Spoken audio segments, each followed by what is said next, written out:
ये बात 2016 की है, जिस साल सुरेश चंद्र जी का इकलौता बेटा एक कार एक्सीडेंट में मारा गया।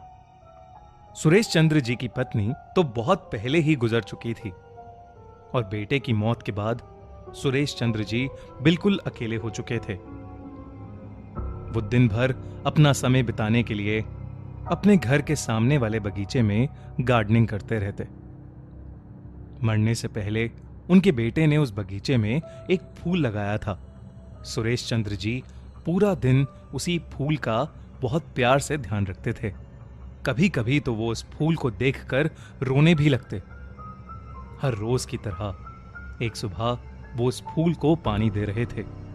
अचानक उन्हें ऐसा लगा कि कोई उन्हें अपनी तरफ पुकार रहा हो। उन्होंने इधर उधर देखा, पर वहां दूर दूर तक कोई नहीं था। फिर जब उन्होंने ध्यान से वो आवाज सुनी तो उन्हें लगा कि जैसे वही फूल उन्हें अपनी तरफ पुकार रहा है। उनके हाथ से पानी का मग छूट गया और वो इतनी बुरी तरह अपने घर के अंदर दौड़े जैसे उन्होंने कोई भूत देख लिया हो। घर के अंदर आने के बाद वो कुछ देर तक यही सोचते रहे कि आखिर अभी उनके साथ क्या हुआ है। वो ये सोच ही रहे थे कि उन्हें फिर वही आवाज आई, लेकिन इस बार अपने बेटे के कमरे में से। सुरेश चंद्र जी को कुछ समझ ही नहीं आ रहा था कि वो क्या करें।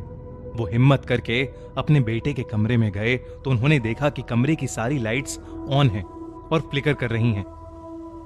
उन्होंने ध्यान से सुना तो जो आवाज उन्हें आ रही थी वो अपने बेटे के बेड के नीचे से आ रही थी। ये देखकर उन्हें याद आने लगा कि जब भी वो अपने बेटे के साथ छुपन छुपाई खेलते थे, उनका बेटा हमेशा बेड के नीचे ही छुपता था। वो बिस्तर के नीचे देखने जा ही रहे थे कि उसी वक्त उन्होंने ऊपर देखा तो उनके पैरों तले जमीन ही खिसक गई। उनके बेटे की लाश ऊपर छत पर फ्लोट कर रही थी और वो बहुत ही ज्यादा डरावना लग रहा था। वो सुरेश चंद्र जी के ऊपर कूद पड़ा और वो वहीं बेहोश हो गए। जब उनकी आंखें खुली तो उन्होंने खुद को एक हॉस्पिटल में पाया और उनका एक दोस्त उनके बिस्तर के पास खड़ा था।